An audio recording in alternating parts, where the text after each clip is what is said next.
of.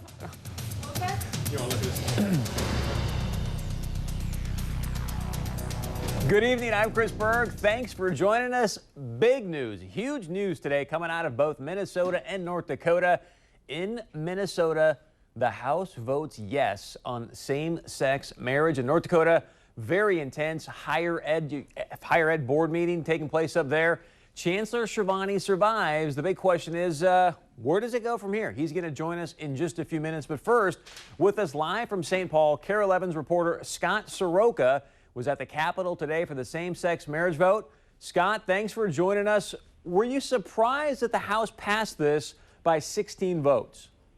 A little bit surprised, to be honest with you, Chris. You know, there were some swing votes going into today's votes, a number of lawmakers that never actually took a stance on the issue. So we didn't know which way a number of votes were going to go. In fact, there were 4 Republicans that broke with party ranks and voted yes for the same-sex marriage bill.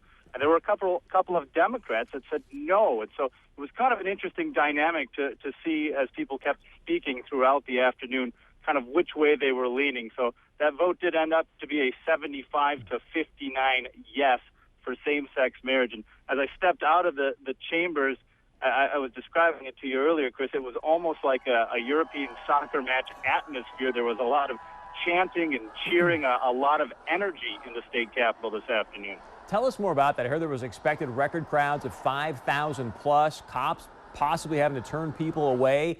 Give us a sense of what it felt like in there and how many people showed up that were supporting same-sex marriage versus how many people showed up and said, no, I don't want same-sex marriage. There was an overwhelming turnout for the folks who did want same-sex marriage. There were, I would say, maybe a couple hundred people there that did not support the measure. They had earlier rallies the last couple of weeks where they turned up in very large numbers. But once that vote was cast, it was almost predominantly those folks who were supporting the same-sex marriage bill. And like I'd mentioned, that atmosphere was unlike anything we've seen at the Capitol so far this session. A lot of elation, a lot of hugs, a lot of tears. Kind of the end of a very long road for some of the folks who've been trying to push this legislation. You know, you talked about some of the swing votes. One of our representatives here, Paul Marquardt himself, as of Monday, didn't know how he was going to vote on this. Do you think the major turnout of the same-sex supporters may have nudged some of these swing voters to end up voting yes? That's a good question.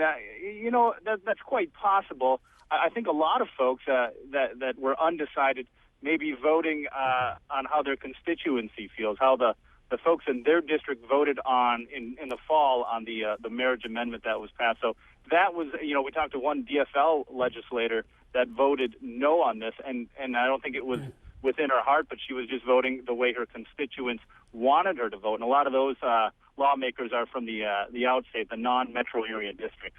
So the big question, obviously, I think everyone thought, hey, if this thing is going to get stopped, it's going to get stopped in the House.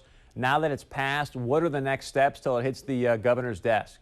It goes to the Senate at 11 o'clock on Monday, where it is expected to pass. I talked to some senators earlier this week who were telling me that the real battle is in the House, and so now that battle is done.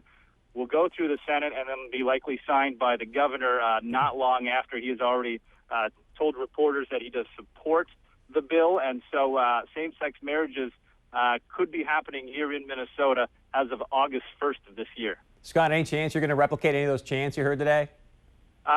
That's a good question. I don't know if I have the voice, and I've got to save some for 10, but I don't know if I can replicate the loudness, especially in that rotunda where it's real hollow and it is a deafening sound. And so I will pass at this point. Sorry. Scott, thanks so much for taking some time to join us tonight. Keep up the great work. Hopefully we'll have you back on in the future. And obviously, one of the questions you may be asking yourself is, okay, in my area, how do the people that I voted for, how do they vote on this? We've got a graphic here to share with you.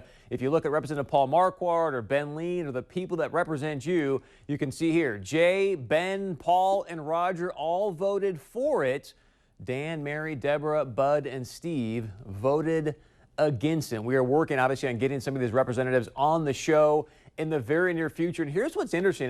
You definitely got to go to our Valley News Live Facebook page tonight. We asked you earlier, hey, do you feel that your representation represented you today with their vote? So go to the Valley News Live Facebook page, take the poll. We'll give you the results at the end of the show. of what you had to say. And stay with us, because coming up in just a moment, the Chancellor of Higher Ed, Mr. Schiavone, is going to join us. What went down today in Grand Forks? How long is he going to stick around? We'll find out next. And as always, please join our conversation at 630pov.com. Let us know how you feel about the Minnesota House voting yes on same